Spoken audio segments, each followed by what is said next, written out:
Alright guys, what up? It's your boy 1904 Comics, and this weekend I went to San Diego Comic-Con. I went Saturday. I did not get in. I had people with me, so I told them, I'm going to try for like 20 minutes to get a ticket. If I don't, I'll just walk around with you guys. I failed the first time, so I just went walking around with them Saturday.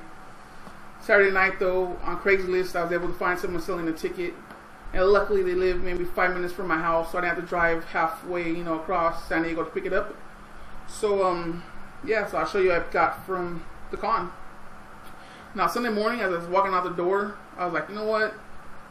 I wasn't going to take nothing, but then I was like, maybe the lines are short. I could get something signed, so I looked at Artist Alley, the list. There's a few names I noticed right off the bat. I took like 2-3 minutes to gather some stuff up, and then I left. So I'll show you, those issues I got signed. Not too much, maybe, I took like 5 or 6 comics.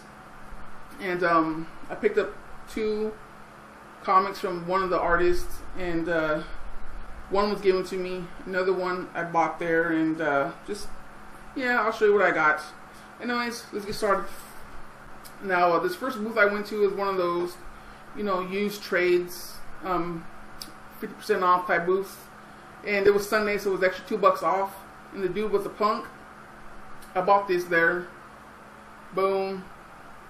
Ghostbusters Trade 1, because I want to pick up the hardcovers. They come with like 20 issues. I think it was the first issue. I kind of enjoyed it, but I didn't pick it up after that. So I was like, I'm going to pick up the first trade, try it out before I drop $40. And I seen it there, so like, okay, I'll pick it up. It was $18 with the $2 off. It should have been $7. I gave him $20. He gave me $6 back. Charged me $14 for this. And I took like 2 steps, and I looked at my hand. I was like, okay, $6, that's freaking wrong. So I turned around and said, hey, excuse me. He ignored me. I'm like, okay, that's cool. And I'm not gonna sit here and argue with you. So I went back into his bins, and I picked up this bad boy. Check it out. Soggy Jimbo Book 2. I seen it there as I was going through his stuff, but I didn't pick it up just because I didn't want to have Book 2 and not Book 1. But when he pulled that punk move on me, I went back for it. And luckily, I went to Artist Alley, and Stan Sakai was there, and I was able to pick up Book 1. Now, about a month and a half ago, we were having a hangout, me, J-Rox, and Tom Ray. And he was talking about Usagi Jimbo, and I told him, it's a character I've been interested in, but I don't know much about him. Don't really know anything about him. And I don't want to drop money on a character I don't have any clue about. So he pulled out his book, showed me the artwork, kind of gave me a rundown of the character. He seemed pretty interesting. So I was going to get it last time with my last in-stock trades order, but I already had a good amount of money in my cart, so I skipped on it. And when I was there, I was able to finally get it. And it was $23 or $24, one of those. And then he had like a little bucket. He was taking donations for sketches and autographs for some charity. So I was giving him $30. I told him keep the change, but he did a cool little sketch, and he signed it. So that was pretty cool. Nice guy, just a pretty quiet dude though. He's really an older gentleman, so I guess he's not too talkative. I don't know. But yeah, so I got that. And these next 4 books I'm gonna show you, they're all Image. So 3 of them are hardcovers, 1 is a paperback.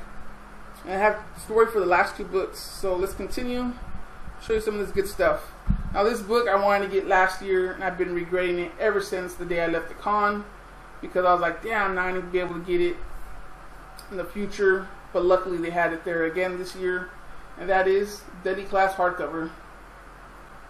Pretty badass. I got it for cheaper than it was going for last year. Here's the back of it. So yeah, pretty excited. I asked the worker that was there if they were going to make any other hardcovers for it. They said yes, but they don't really know. They were just the cashiers and stuff like that. But the Image booth, they were super nice. A+ on the staff. The guests were awesome. Just everything about them was really organized, and just I can't, have no complaints. Image top notch. Loved it. And then if you bought 3 trades, you got a free tote bag. Cool, it was cool, just the plain black bags with Image comics on it and stuff. So that was cool. Luckily, I got that towards the end of the con, which was, you know, awesome to get for free. On this next book I picked up, I was contemplating whether or not getting it because it was pretty pricey. But then the dude's like, hey, the writer will be here like in 10-15 minutes if you want to wait to get it signed. So like, alright, well, just give it to me. I enjoy the series, and the book looks pretty awesome. It has that leather look to it. Check it out. Manifest Destiny, Volume 1. Pretty cool. Looks really nice. And it was signed by the writer. So that's that. And now I got 2 books to show you. Now this one, I sort of stole the book, but not really. I offered to pay for it. When I went to the line, it was like 5 minutes left. I showed up late, and the writer and the artist, they were kind of packing up. They were talking to some chick they knew her. They were talking about, oh yeah, I remember last con this and this and that. There was like 2 or 3 trades left. She took one, so you know, when it was my time to go up, there's only 2 left. Excuse me. So they, you know, signed it. They did a cool little sketch on hers. She went on her way. Had to wait in line for like 5, 6, 7 minutes. I was like, oh, come on, guys. And anyway, so I went up there. I was like, yeah, can I have a trade paperback? He's like, yeah, not a problem. The writer, he signed it. And then the artist did a cool little sketch, the same one he did for the chick. The thing is that, you know, once they were done, I'm like, okay, you know, I pull out the money. I'm like, did I pay you guys? It's like, no. And he kept looking around. Like, who are you looking for, you know? Like no. I'm like, well, where do I go to pay? He looked around again. He's like, I don't know.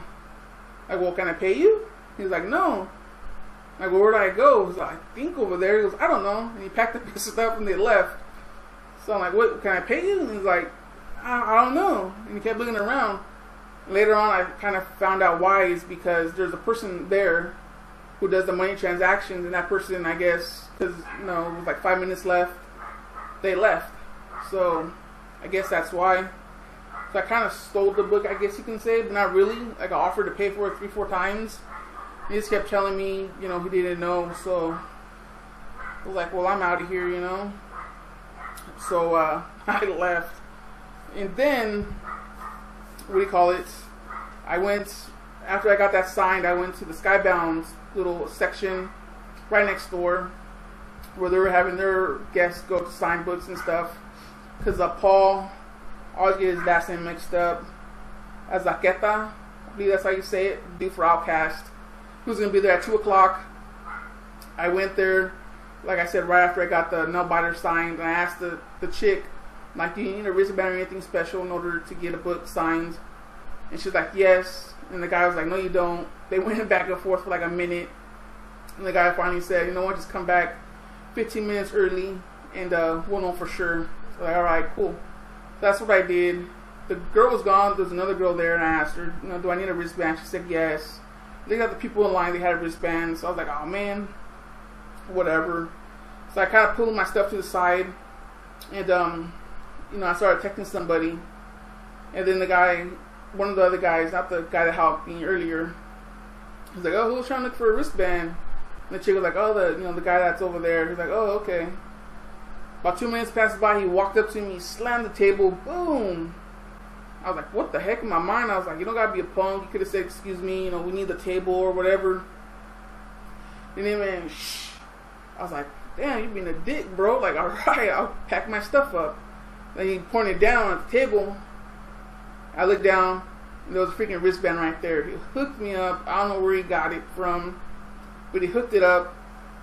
And then he walked away and walked back to me and gave me one of these for free. Boom. So I got that signed. He's like, shh, don't tell nobody, don't tell nobody. I was like, man, thank you. That's awesome of you. You hooked me up. I owe you, man. And so yeah. So I got the hardcover signed as well. Boom. I got it signed, and he did a cool little sketch. That's pretty awesome. And because I was feeling bad about sort of stealing the book earlier, I bought another cover. And that's pretty much all the stuff I got that I bought. Actually, I bought one more thing. I'll show you that at the end. But look at the stuff that I got signed. Like I said, I only had 2-3 minutes to gather stuff up. So I got my Descender signed, Justin Nguyen.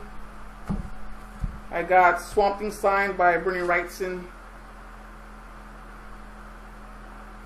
Like, I don't like being that guy that goes with 50 books.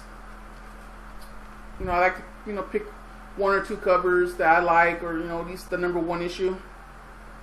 And then Brian Bicoletto was there. Had him sign Detective, or not Detective, yeah, Detective Comics in-game tie-in for what do you call it? Batman. Then I had him sign the Detective Comics Jumping On Point when they started. The main book I wanted to get signed was my Sons of the Devil, issue #1. And he was a real nice guy, very polite. Was talking to, you know, the few people that were in line, and he's just a real cool dude. So he had this one, he had a set, issue 1 and #2 there for $5. I already own them, but just because he was a cool guy, you know, I want to support him. So I like, you can have those, you know, 1 and #2. So I have #2 now signed. And then obviously I have this issue. So he's like, you know what, you don't need the same cover. Hold on, let me hook you up with a different cover. He went through all his paperwork and he hooked me up with this cover. That's pretty cool. So yeah, he was a real nice guy. But I forgot to mention to you guys about Sons of the Devil, or not Sons of the Devil, Outcast and Nailbiter. I asked the writer when a hardcover was coming out for Nailbiter. He said sometime next year. The latest it would be spring. So to be looking out for it. That was pretty cool. Then I asked Paul about hardcover for Outcast. He said they're gonna start doing is 12-issue hardcovers. So that's pretty cool. He's all, you're gonna get 12 issues, way to trade, and then another hardcover. He said something like that. But yeah, the hardcovers will be, he said, 12 issues. So that was pretty cool as well. And the last thing I have to show you guys, it's just a badass cover. Check it out. Pretty badass cover. Boom. Yeah, so that's it, guys. Peace out. Like, subscribe, share. I don't know if I'm going to shop this week because I have like 2 or 3 books coming out. So you may not see me. Maybe I'll shoot another type of video. But anyways, see you later. Peace out, people. Hopefully you enjoyed it. Laters.